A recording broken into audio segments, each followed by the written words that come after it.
Hi guys, welcome back to Sweetville.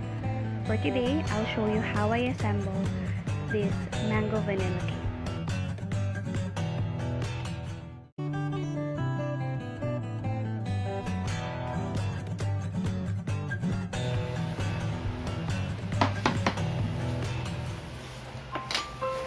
The size of the cake board is 10 by 14 and the size of the cake is 9 by 12 by 4 inches height.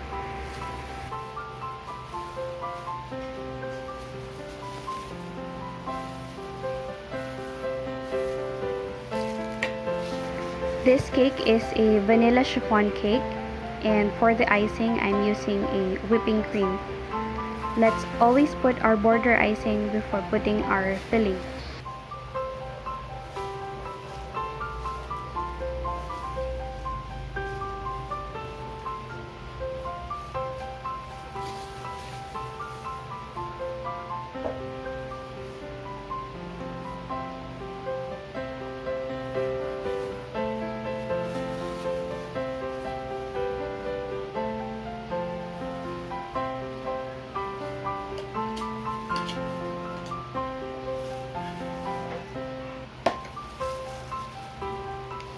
Now let's add the toasted white chocolate.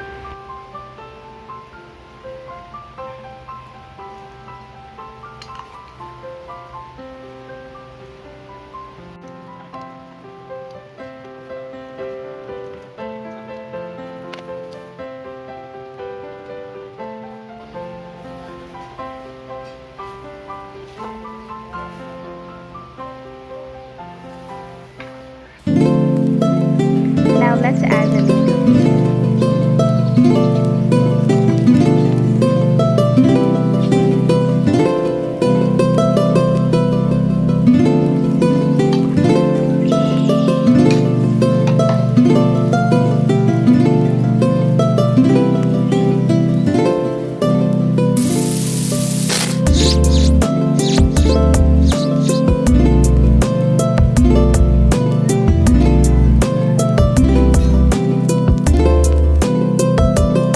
Don't forget to seal your filling with a dulce or yema.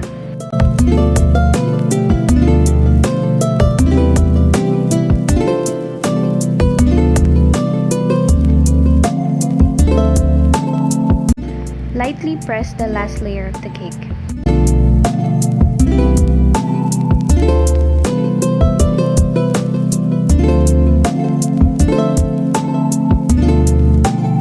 Now let's add a thin layer of icing to cover all the crumbs.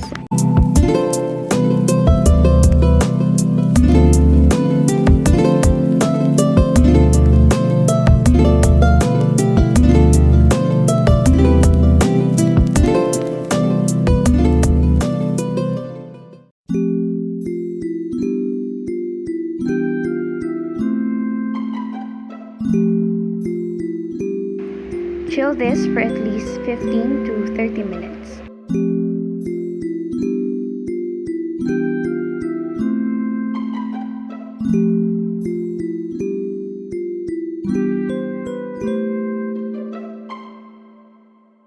To create this effect, just lightly move your piping bag forward and backward. You can use any tip that creates a ruffle effect, but for this I'm using a lift tip.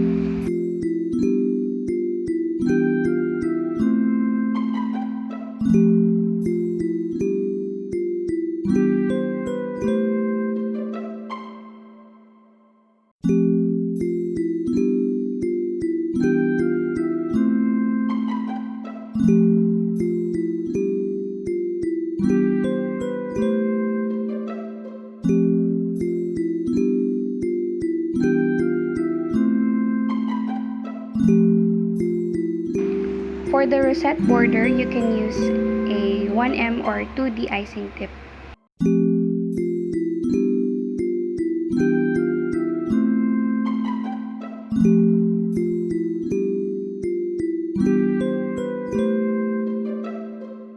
Now for the last part, let's add a generous amount of mango, toasted white chocolate, and dulce.